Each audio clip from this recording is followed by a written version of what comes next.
அல்ஹம்துலில்லாஹி ரபில் ஆலமீன் வசலாத்து வசலாமன் அல்லா ரசூலில் அமீன். அன்பிற்கினிய சகோதர சகோதரிகளே, அஸ்ஸலாமு அலைக்கும் வரஹ்மத்துல்லாஹி வபரகாத்துஹு. திருக்குர்ஆனில் பல்வேறு படிப்பினை ஊட்டக்கூடிய வசனங்களை இறைவன் பட்டியலிடுகின்றான்.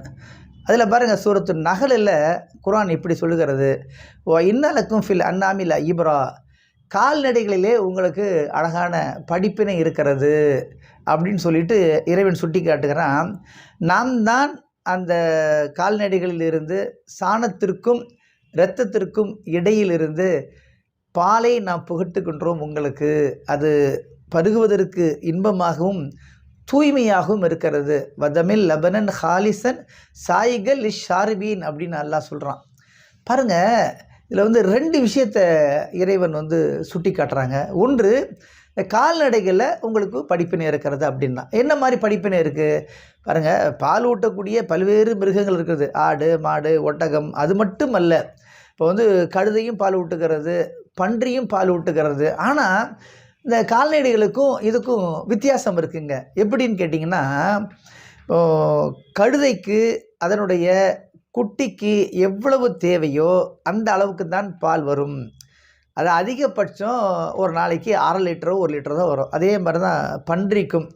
ஆக அந்த குட்டிகளுக்கு எவ்வளவு தேவையோ அந்த அளவுக்கு தான் இறைவன் அந்த பாலை அதனுடைய வயிற்றில் இருந்து உற்பத்தி செய்கின்றான். இது ஒன்று. அதே நேரத்தில் நீங்கள் கால்நடைகளை எடுத்துக்கொண்டோம் அப்படின்னு சொன்னால், இப்போ ஆட்டிலிருந்து சராசரியாக ஒரு நாளைக்கு 5 லிட்டர் பால் கிடைக்குங்க. ஒட்டகத்தில் பார்த்தீங்கன்னா 10 லிட்டர் பால் கிடைக்கும். மாட்டில் நீங்கள் பார்த்தீங்கன்னா ஏறத்தாழ 30லிருந்து 60 லிட்டர் தரக்கூடிய மாடுகளும் இருக்கிறது. இந்த ஜெர்சி வகை மாடுகள்லாம் நம்ம பார்க்குறோமா இல்லைங்களா, இல்லை 60 லிட்டர் சர்வசாதாரணமாக தருது. அப்போ நீங்கள் இதில் இன்னொரு ஒரு விஷயம் என்னென்னு கேட்டிங்கன்னா, சில பேர் என்ன சொல்கிறாங்கன்னா, இல்லைங்க பால் அதோட கன்றுக்குட்டிகளுக்கு சொந்தமானதுங்க, அதனுடைய குழந்தைங்களுக்கு சொந்தமானது, அதை நம்ம பறிக்கக்கூடாது, இது பெரிய கொடுமை, இது ஒரு வன்முறை அப்படிங்கிறாங்க. ஆனால் உண்மை அப்படி கிடையாது. நீங்கள் நல்லா பாருங்கள், இந்த கழுதைக்கும் பன்றிக்கும் எவ்வளவு தேவையோ அது குட்டிகளுக்கு அந்த அளவுக்கு தான் பால் உற்பத்தி ஆகிறது. ஆனால் ஆடு ஒட்டகம் மாடுகளுக்கு அதிகமாக உற்பத்தி ஆகிறது. அதில் என்ன ஒரு பெரிய ஆச்சரியம் அப்படின்னு கேட்டிங்கன்னா, ஒரு ஆட்டுக்குட்டிக்கோ ஒரு ஒட்டகக்குட்டிக்கோ ஒரு கன்றுக்குட்டிக்கோ அவ்வளோ பால் தேவையில்லை. எவ்வளோ உற்பத்தி ஆகிறது அவ்வளோ பால் தேவையில்லை. உதாரணமாக நீங்கள் பாருங்கன்னா, இப்போ ஒரு கன்றுக்குட்டி அதிகபட்சம் ஒரு நாளைக்கு 5 லிட்டர் தான் பருகும். அதுக்கு மேலே என்ன செய்ய முடியாது, கன்றுக்குட்டியால் சாப்பிட முடியாது. அப்போ உதாரணமாக ஒரு மாடு 30 லிட்டர் தரக்கூடிய ஒரு மாடு இருக்குதுன்னு வைங்களேன். அப்போ 5 லிட்டரு கன்றுக்குட்டி கொடுத்துருச்சு.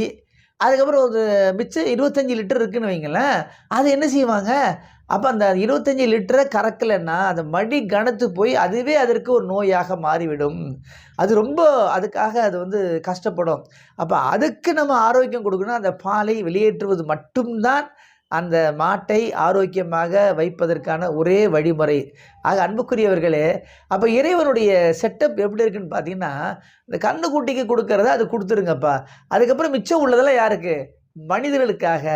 அப்போது மனிதர்களில் குழந்தைங்க, நோயாளிங்க, பெண்கள், முதியவர்கள், ஆக இவர்களும் போஷிக்கப்பட வேண்டும், இவர்களுக்கு சத்துணவு கிடைக்க வேண்டும் என்பதற்காக இறைவன் செய்திருக்கின்ற ஒரு மாபெரும் ஏற்பாடு தாங்க கால்நடைகளிலிருந்து பாலை கொண்டு வருவது. இது ஒன்று. ரெண்டாவது, நீங்கள் பார்த்தீங்கன்னா அந்த பால் வரக்கூடிய வழியை இறைவன் சுட்டி காட்டுகிறான். சாணத்திற்கும் இரத்தத்திற்கும் இடையிலே நாம் தூய்மையான பாலை வெளிக்கொணர்கிறோம் அப்படிங்கிறான். உண்மை தானே? இந்த பால் மடு எங்கே இருக்குதுன்னு கேட்டிங்கன்னா, அதுக்கு அந்த சாணத்துக்கும் இடையில் ரொம்ப பெரிய இடைவெளி கிடையாது. எல்லாமே ஒன்றா தான் இருக்கும், ஒரே மாதிரி தான். அங்கே ஒரு குழாய் போகும், இங்கே ஒரு குழாய் போகும், மடு இருக்கும். ஆனால் மடுவில் இருந்து என்ன வருது, பால் வருகிறது. அப்போ இறைவன் சுட்டி காட்டுறான், நான் தானே இதை கொண்டு வரேன், இதை நீங்கள் பார்க்கறது இல்லையா, இதை நீங்கள் சிந்திக்கிறது இல்லையா அப்படின்னு இறைவன் கேள்வி கேட்குறான். நம்ம என்றைக்காவது பார்த்துருக்குறோமா? இல்லைங்க, அந்த மாட்டு பாலில் ரத்தம் கலந்து வருதுங்க, சிவப்பாக இருக்குங்க அப்படின்னு என்றைக்காவது நம்ம சொல்லியிருக்கிறோமா? அதே மாதிரி இது பாருங்கள், அந்த மாட்டுப்பாலில் சாணி நாற்றம் எடுக்குதுங்க, அது எதோ கலந்துருச்சு போல் தெரியுது, சரி இந்த பாலை ஊற்றிடுவோம் அப்படின்னு நம்ம என்றைக்காவது பார்த்துருக்குறோமா, என்றைக்காவது கேள்விப்பட்டிருக்கோமா?